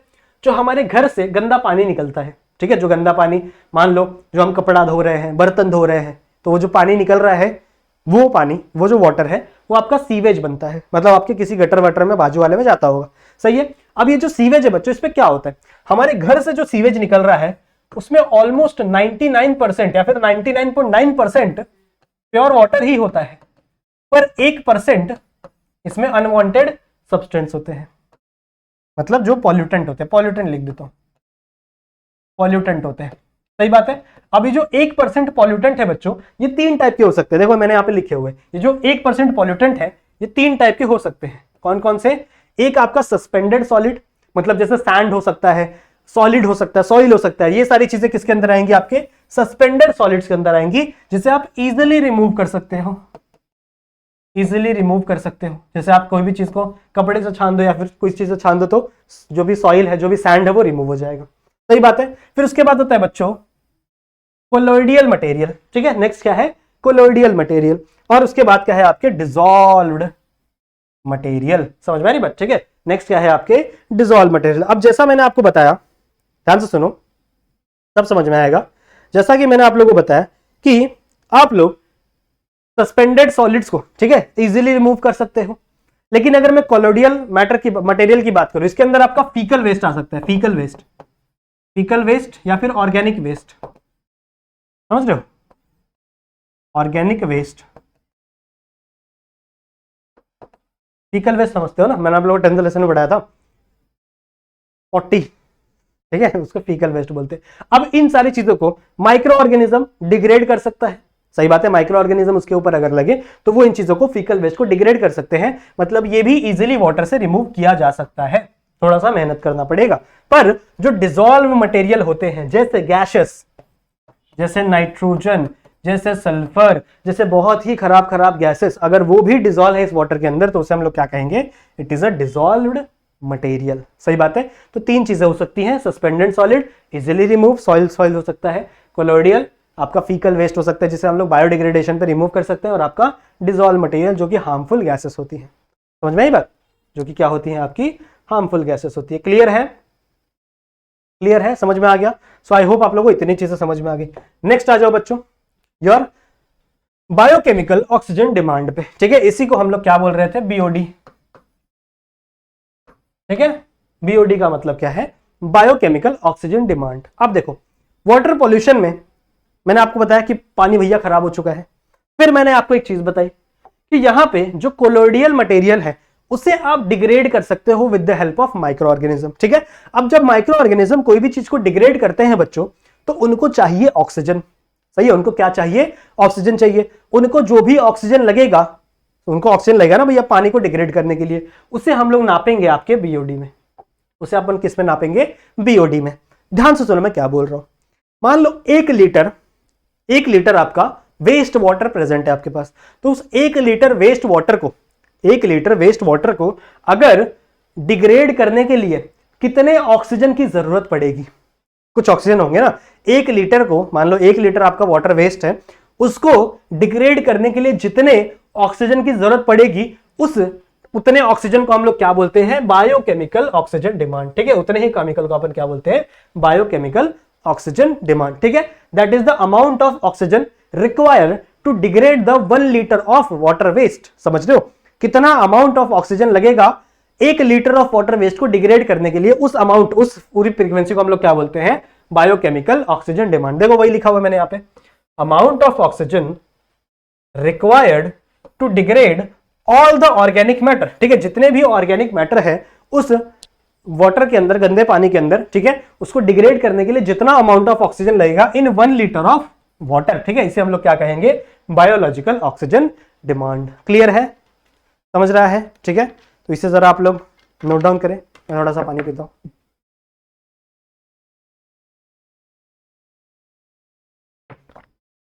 क्लियर है, ठीक है, समझ में आ गया। सो सिंपल सी चीज है बायोकेमिकल ऑक्सीजन डिमांड, कि 1 लीटर वाटर वेस्ट को डिग्रेड करने के लिए, जितने भी ऑर्गेनिक मैटर है उनको डिग्रेड करने के लिए कितना अमाउंट ऑफ ऑक्सीजन चाहिए, उतने अमाउंट ऑफ ऑक्सीजन को अपन क्या बोलेंगे, बायोकेमिकल डिमांड, ठीक है। नेक्स्ट इज द बच्चों बायोमैग्निफिकेशन, ठीक है। बायोमैग्निफिकेशन में बच्चों हमें एक एग्जाम्पल पढ़ना है डीडीटी का, ठीक है, हमें एक एग्जाम्पल पढ़ना है डीडीटी का। What is the full form of DDT, dichloro dimethyl टेट्राक्लोरो acetic acid, सही है ना, चेक कर लो एक बार, ठीक है। डीडीटी मेरे हिसाब से तो यही है, ठीक है, हाँ। So it is the dichloro diphenyl tetrachloro ethane, sorry ethane नहीं, इथेन भूल गया था। What is the full form of DDT, कहां लिखे, यहां लिख दे, DDT dichloro diphenyl, it is IUPAC name, ठीक है, टेट्राक्लोरो इथेन, सही है। तो डी डी टी, ठीक है, डी डी टी वर्ड यहां से आया हुआ है। नाउ आप लोगों को पता होगा कि डीडीटी वाज द इंसेक्टिसाइड, पहले इसको एज अ इंसेक्टिसाइड करके यूज किया जाता था। मैं था क्यों बोल रहा हूं, क्योंकि अभी डीडीटी बैन है, ध्यान से सुनेंगे। डीडीटी इज अ इंसेक्टिसाइड, सही है, डीडीटी इज अ इंसेक्टिसाइड, पर इसे पहले यूज किया गया था। Now DDT is ban in India, हमारे भारत में यह डीडीटी बैन है बच्चों, सही बात है। चलो डीडीटी का एग्जांपल छोड़ो, अभी हम लोग पहले पढ़ते हैं बायोमैग्निफिकेशन होता क्या है। देखो यहां पे ध्यान से, increase in concentration of toxicant at successive trophic level. क्या बोला मैंने, ट्रॉपिक लेवल पता है आप लोगों को, पहले से पढ़ते आ रहे हो। मान लो प्रोड्यूसर है, प्रोड्यूसर कौन होते हैं, प्लांट। अब प्लांट के ऊपर मान लो मैंने डीडीटी छिड़क दिया, सही है, बैन है, पर मैं मान लो 50 साल पहले की बात कर रहा हूं, ठीक है। उस टाइम पे मैं खेती कर रहा था और मुझे भैया इंसेक्टिसाइड चाहिए था, तो मैं दुकान वाले के पास गया, मैं बोला भैया इंसेक्टिसाइड दे दो, तो उसने मुझे डीडीटी पकड़ा दिया, बोला ये ले भाई डीडीटी डालो जितना डालना है। तो मान लो मेरे पास एक प्लांट है, now plant are the primary producer, T1 trophic level पे होते हैं वो, बात हम लोग ने पहले की हुई है, पहले के आई गेस 13 या 14 लेसन में हम लोग ने की हुई है, सही है। तो डीडीटी मुझे दे दिया गया, अब मैंने क्या किया, मुझे तो कुछ पता है नहीं भैया, तो मैंने क्या किया, अपने प्लांट्स पे डीडीटी डाल दिया। Now DDT is a harmful insecticide, it is a toxicant, ठीक है। डीडीटी क्या है बच्चों, एक टॉक्सिकेंट है, एक जहर है, जहर। टॉक्सिकेंट का मतलब क्या होता है, जहर है, जो ना सिर्फ प्लांट को नुकसान करेगा पर हमें भी नुकसान करेगा जब हम उस प्लांट को खाएंगे। जब हम उस प्लांट को खाएंगे ना, तो वो जहर हमारे अंदर भी आएगा, समझ लो, ठीक है। सो यहां पे क्या लिखा हुआ है मैंने, इंक्रीज इन कॉन्सेंट्रेशन, अगर आप इस टॉक्सिकेंट का कॉन्सेंट्रेशन इंक्रीज कर दोगे किसी भी ट्रॉपिक लेवल में, या फिर हम लोग कह सकते हैं किसी भी सक्सेसिव ट्रॉपिक लेवल में। सक्सेसिव ट्रॉपिक लेवल मतलब क्या, ऐसा ट्रॉपिक लेवल जहां से चीजें आगे जाने वाली है, जैसे अभी मुझे तो कोई नहीं खाएगा ना, क्या पता कोई खा भी ले, पर मुझे अभी कोई नहीं खाने वाला, तो सक्सेसिव ट्रॉपिक लेवल नहीं है। पर प्लांट की बात करें तो प्लांट को तो कोई दूसरा ऑर्गेनिज्म खाएगा ही खाएगा, तो वो आपकी सक्सेसिव ट्रॉपिक लेवल है।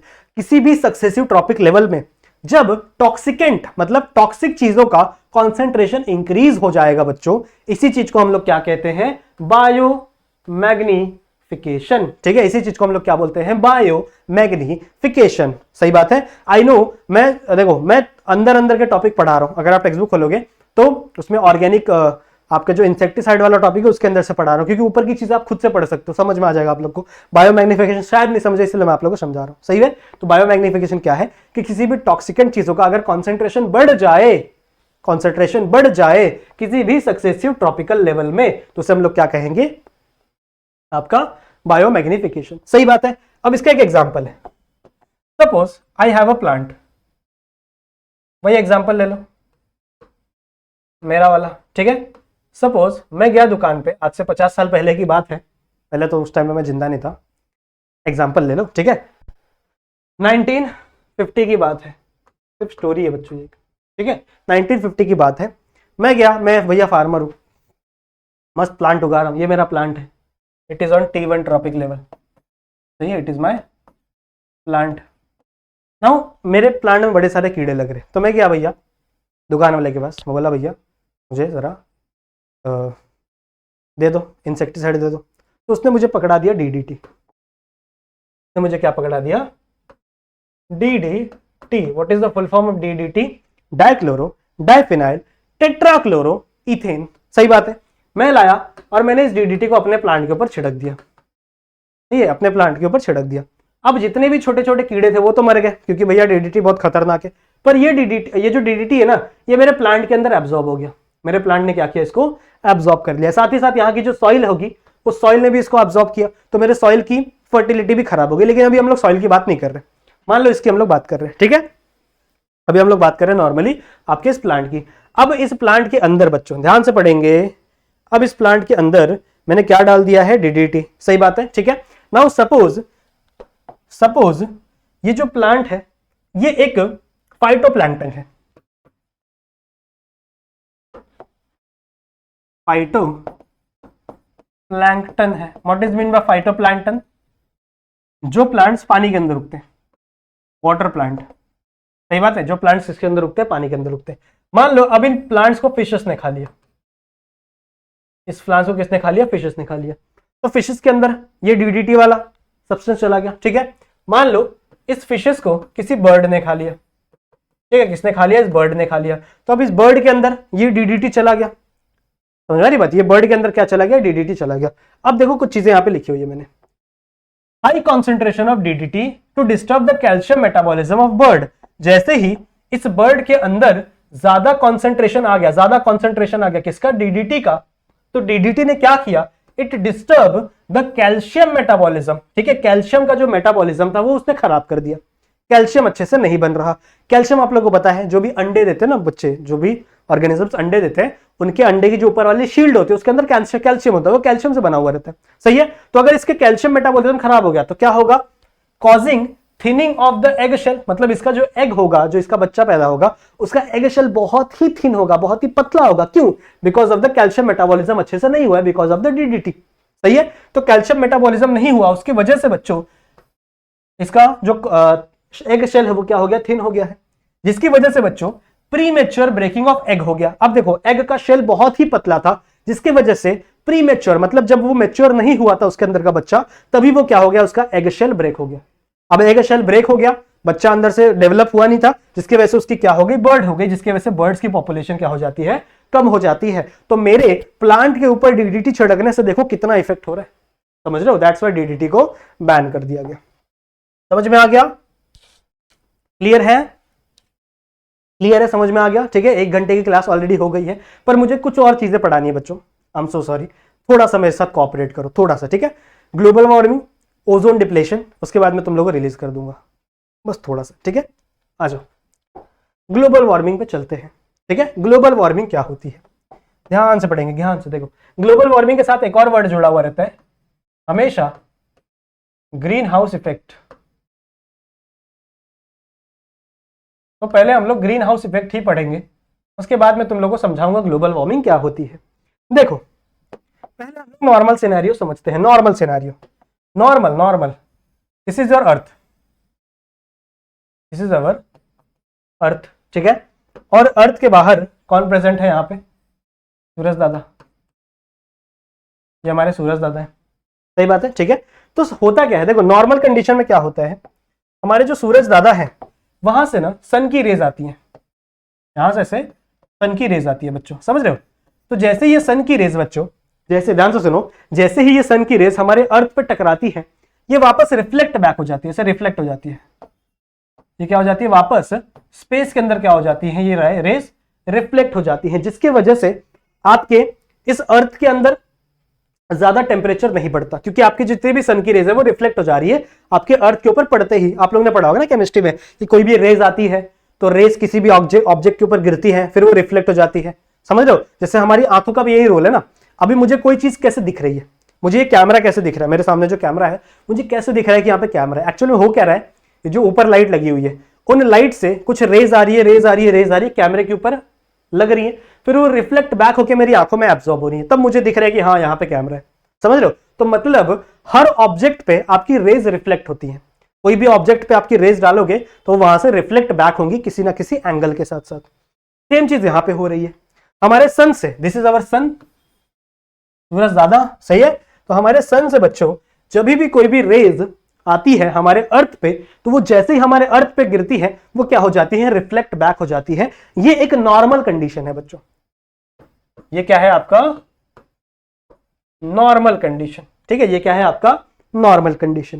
पर अभी हम लोग ने पढ़ा कि एयर पोल्यूशन बहुत बढ़ रहा है, कार्बन डाइऑक्साइड बहुत बढ़ गया है, नाइट्रोजन डाइऑक्साइड बहुत बढ़ गया है, सल्फर डाइऑक्साइड बहुत बढ़ गया है।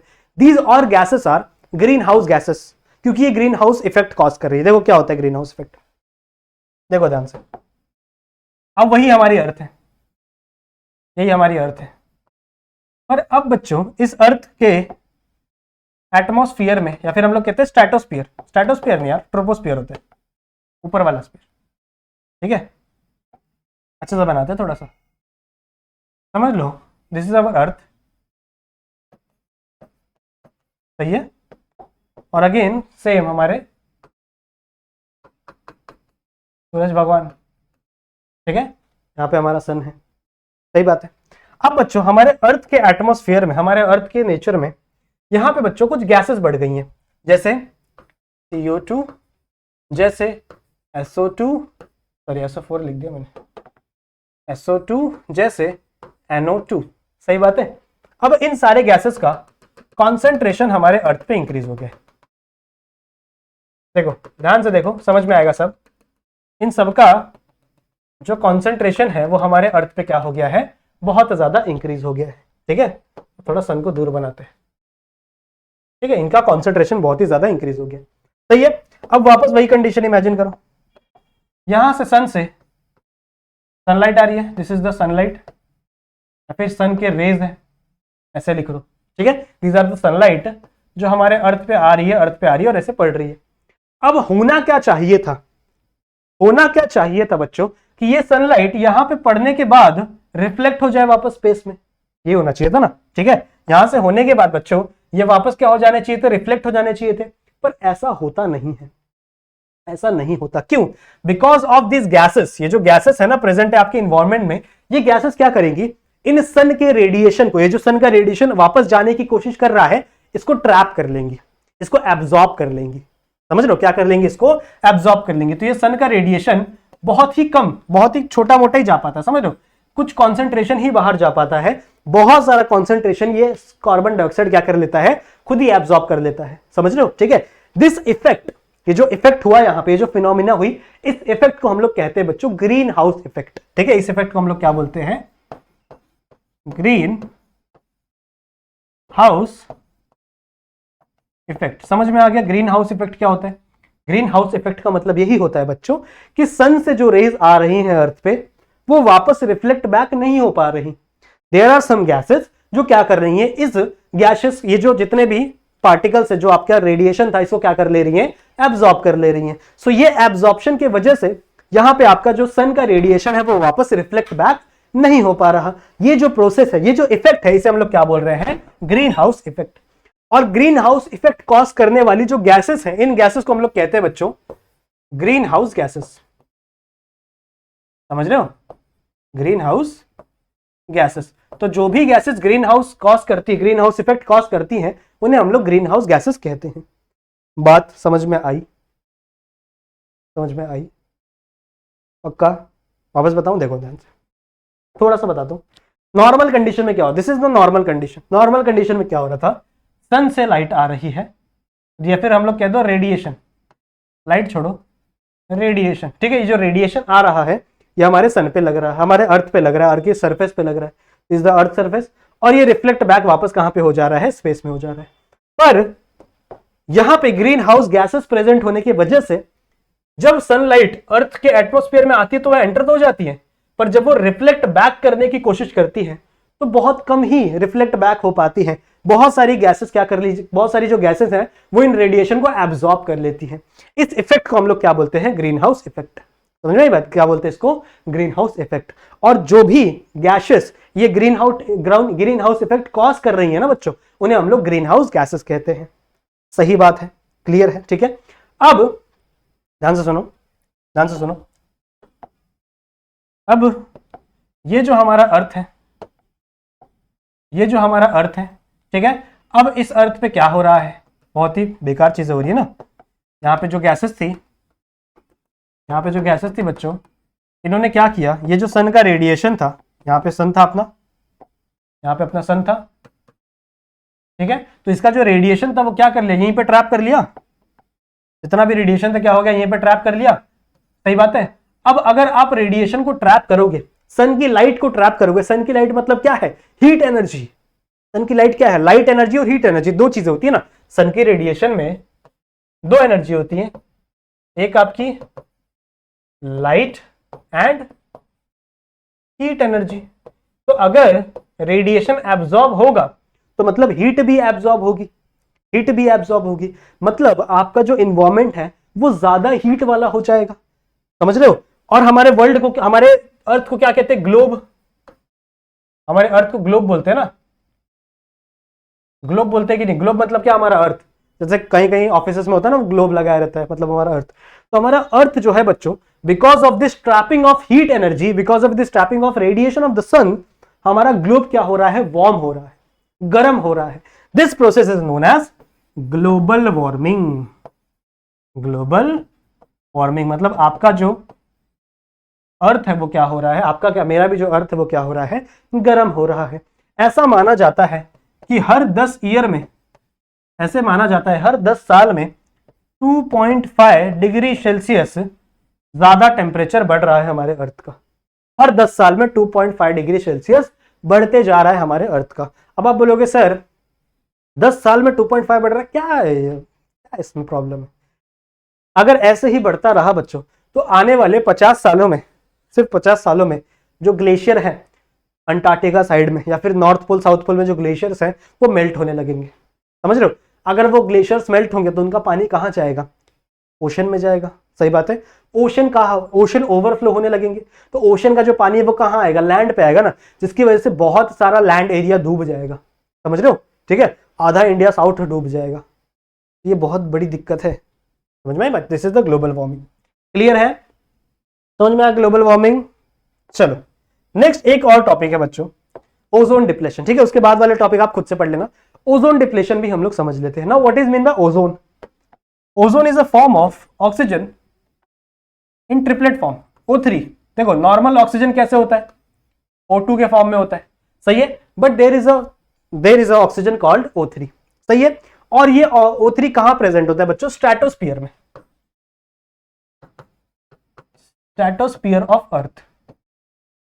ठीक है, कहां प्रेजेंट होता है, स्ट्रेटोस्फीयर ऑफ अर्थ में। ठीक है, सपोज दिस इज अर्थ। तो अर्थ के ऊपर क्या होता है, सबसे पहले ट्रोपोस्फियर, फिर स्ट्रेटोस्फियर। देख लेना एक बार यार, मेरा ज्योग्राफी थोड़ा सा वीक है। मेरे हिसाब से पहले ट्रोपोस्फियर है, उसके बाद स्ट्रेटोस्फियर है। तो स्ट्रेटोस्फियर में कौन प्रेजेंट होता है, आपका ozone. Now ozone having a depletion, ozone खत्म हो रहा है। क्यों, देखो ओजोन का काम क्या है। ओजोन बच्चों हमें प्रोटेक्ट करके रखता है यूवी रेस से। जो यूवीज की रेडिएशन है, आपके जो सन से जो रेडिएशन आ रहा है, समझ रहे हो, दिस इज द रेडिएशन आ रहा था ना आपके अर्थ से, तो इसके अंदर बच्चों यूवी रेज है। यूवी रेज क्या है, अल्ट्रावायलेट रेज।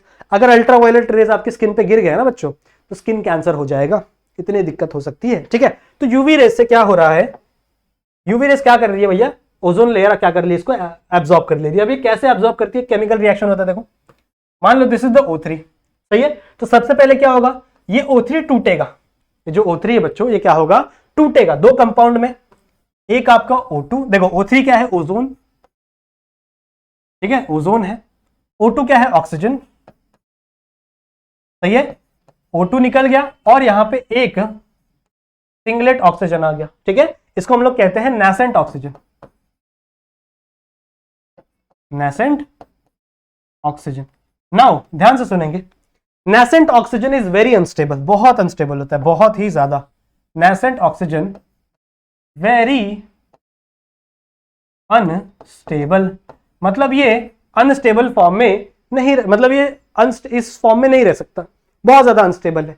तो होता क्या है, ध्यान से सुनो, आपका ऑक्सीजन और आपका एक nascent oxygen in the presence of UV rays, in the presence of UV rays. UV rays कहां से आई? इस सन से, ठीक है। तो यूवी रेस क्या करेंगे, ये एब्जॉर्ब करेगा और ये कन्वर्ट हो जाएगा इसके अंदर, O3 के अंदर, यानी ओजोन के अंदर। समझ रहे हो?